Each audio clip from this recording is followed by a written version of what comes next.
Welcome back, everybody, for another deep dive with us. Always fun. So today we're diving into some notes from author Ron W Rathbun.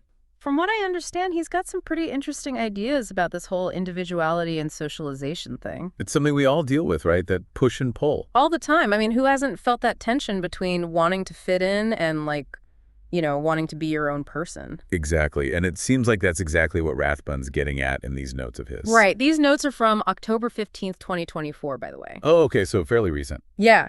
And he touches on this really interesting concept called Kelee meditation, which we'll get into a little bit later. Okay. But first, I think it's worth exploring this idea of the goodness of self that Rathbun talks about. Yeah, he really seems to put a lot of emphasis on that. Like it's the foundation for everything else. It's like he's saying that believing in your own inherent goodness is the starting point for any kind of spiritual growth. It's not just about being a good person in the traditional sense, though, right? It's deeper than that. It's more about recognizing a kind of inner harmony that exists within each of us, regardless of what the outside world might say or think. Okay. Yeah, I see what you mean. And that kind of ties into his exploration of individuality versus the collective. Absolutely. Like he's pointing out that our pure selves are naturally inclined towards individuality, but then socialization comes along and kind of pulls us in the opposite direction. Right, towards conformity, towards fitting into the group. Exactly. So it's this constant dance between wanting to express our unique selves and wanting to belong. We're constantly navigating that tension. And it's interesting because Rathbun doesn't necessarily dismiss the value of the collective, right? No, not at all. In fact, he brings up this really fascinating point about comparison-based learning. Oh, okay, yeah. What's that all about? Well, he seems to be suggesting that comparing ourselves to others can be both a positive and negative force. I can see that, like, on the one hand, seeing someone else achieve great things can be super inspiring, right? Oh, absolutely. It can push us to strive for more, to step outside of our comfort zones. But then there's that other side of the coin where comparison can lead to envy and self-doubt. Oh, yeah, for sure. Especially in today's world with social media and everything. It's like a breeding ground for those kinds of negative feelings. Totally. So it's like there's a healthy way to approach comparison and a not so healthy way. And it sounds like Rathbun is advocating for the healthy kind. That's exactly. Like he's saying that comparison can be a powerful tool for growth when it's about shared knowledge and inspiring each other. Not about tearing each other down or feeling like we're not good enough. Right. It's about recognizing that everyone's on their own unique journey and that we can learn from each other's experiences without letting it diminish our own sense of worth. Okay, that makes a lot of sense. And it actually reminds me of this quote, "Comparison is the thief of joy." Oh, I love that quote. But what I'm hearing from Rathbun is that it doesn't have to be that way. Exactly. This is where things start to get really interesting because Rathbun then dives into this concept of dislikability. Okay. Yeah, this is where it gets deep. He's not just talking about like not being popular or well-liked. No, it's much deeper than that. It's more about this internalized negative, like a disconnect from that inherent goodness of self that we were talking about earlier.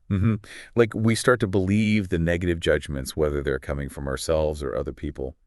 And it creates this downward spiral of disharmonious emotions. And what's really fascinating is that he connects these feelings of dislikability to actual physiological responses. Oh, wow. Like what? Like adrenaline spikes and even chronic depressions. Like our bodies are mirroring this inner turmoil. So it's not just about feeling bad. It's actually impacting our physical well-being. Exactly. And this is where I find Rathbun's emphasis on protecting our minds so crucial. Okay, yeah. How do we do that, especially in a world that's constantly bombarding us with negativity? Well, this is where he introduces what might be his most intriguing concept, detachment. Detachment? What does that even mean? It's not about becoming emotionless robots or anything like that. Okay, good, because that doesn't sound very fun. No, it's more about creating a healthy distance between ourselves and those negative influences. So like observing the negativity without getting swept away by it. Exactly. It's more about cultivating a sense of inner stability. The negativity might still be there, but it doesn't stick to you and drag you down. Okay, that makes sense, but it also sounds incredibly challenging. It is. It takes practice. And this is where I think that Kelee meditation that Rathbun keeps mentioning comes in. You think that's the key? It certainly seems that way. But before we get ahead of ourselves, let's dive a little deeper into what Rathbun means by detachment in the first place. Okay, let's unpack that because I have a feeling it's not as simple as it sounds. You know, it's funny because when I think about detachment, it almost sounds kind of negative at first. Oh yeah, I totally get that. like isolating yourself or shutting down your emotions. Like becoming a hermit or something. Exactly.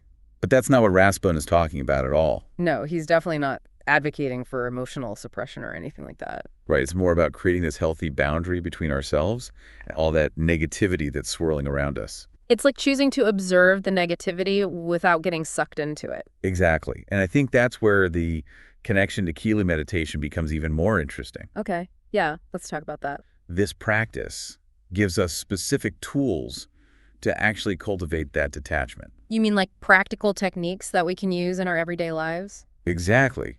Because it's one thing to understand the concept intellectually, but it's a whole other thing to actually put it into practice. Oh, absolutely. Like, how do you actually detach from those negative thoughts and emotions when they're bombarding you from all sides? Right. And that's what I'm curious about with Kelee meditation.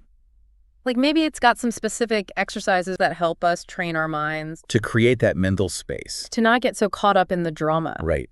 To not let those negative thoughts dictate our actions or our feelings. Oh, I like that. And it kind of ties back to what we were talking about earlier with comparison. Oh, yeah, absolutely. Like Rathbun's point that comparison doesn't have to be the thief of joy. Right, because let's face it, we're all constantly comparing ourselves to others. It's like a natural human instinct. Totally. Yeah. And sometimes it can be a good thing. It can motivate us to push ourselves further. Oh, for sure. Like seeing someone else achieve something amazing can be super inspiring. Totally. But then there's that flip side. Where it becomes toxic. Exactly. Where it starts to fuel self-doubt and insecurity. And that's where I think Rathbun is saying that detachment can be really helpful. Like if we can learn to detach from that need to constantly measure ourselves against others. We can start to focus more on our own unique path. And our own unique strengths and talents. Right. It's about recognizing that everyone's journey is different. And that our worth isn't dependent on how we stack up against someone else. Okay. I love that. And I think that shift in perspective ties back to Rathbun's emphasis on the goodness of self. Oh, yeah, totally. It's about cultivating that deep inner knowing that we are inherently worthy. Regardless of what the outside world might say or think. Exactly. That's where Kelee meditation comes in. It's a practice that helps us tap into that inner reservoir of goodness. And detach from those external pressures that make us feel like we're not enough. The pressure to conform, to fit in, to be a certain way. Right. Kelee meditation helps us develop that inner compass. That guides us towards what truly resonates with our hearts. Rather than blindly following the crowd. Okay, now I'm really starting to see the potential here. Me too. It's like we're starting to piece together a puzzle. Using Rathbun's philosophy as the framework. And Kelee meditation as the missing pieces. I love that analogy because ultimately the meaning of Rathbun's work is something that each individual has to discover for themselves. Right. It's like we're all on this journey of discovery. I love that. And speaking of journeys, I think it's time we take the plunge into the unknown. Are you ready to dive into Kelee meditation? All right, so we're finally here ready to explore this Kelee meditation. So where do we even begin? Well, I think we have to start with what we know about Rathbun's overall philosophy. Okay, so like his emphasis on self-awareness, cultivating harmonious emotions, and detaching from negativity. Exactly. And it seems logical to assume that Kelee meditation helps us develop those skills. Okay, yeah, that makes sense. So if we think about Kelee meditation, cultivating a sense of inner peace. Could Kelee meditation build on those foundations? Like maybe it'd help us connect with that goodness of self he talks about so much. And if we consider his emphasis on detachment, maybe Kelee meditation also involves techniques that help us observe our emotions without getting swept away by them. Like finding mental space between ourselves and those negative thoughts and feelings. So instead of resisting or suppressing those emotions, we learn to just let them pass through us. Exactly. It's about developing that inner observer, that detached awareness that allows us to navigate the ups and downs of life with more grace and resilience. Okay, this is starting to paint a clearer picture for me. Me too. It's like we're piecing together a puzzle using Rathbun's philosophy as the guide. And I can't help but think back to this point about dislikability and its link to negative emotions. Oh yeah, that was a powerful concept. Like, what if Kelee meditation is actually a tool for overcoming those deep-seated feelings of not being good enough? I think that's a very real possibility. Imagine a meditation practice that helps us reframe those negative self-beliefs. To see ourselves through a lens of compassion and understanding? Rather than judgment and criticism. That would be a huge shift.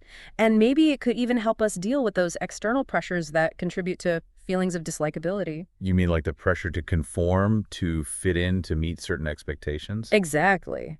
Kelee meditation helps us discern which influences to embrace and which ones to detach from. It's like developing that inner compass that guides us toward what truly aligns with our values. Rather than blindly following the crowd. I think we're onto something I here. agree. We've explored some fascinating ideas today, but obviously we've only scratched the surface. Rathbun has given us a glimpse into a whole new world of possibilities. And remember, he did mention a Kelee meditation app. Oh, yeah, that's right.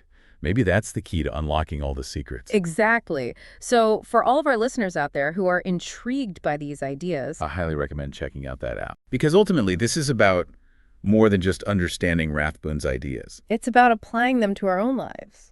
and creating a world where individuality and social harmony can coexist.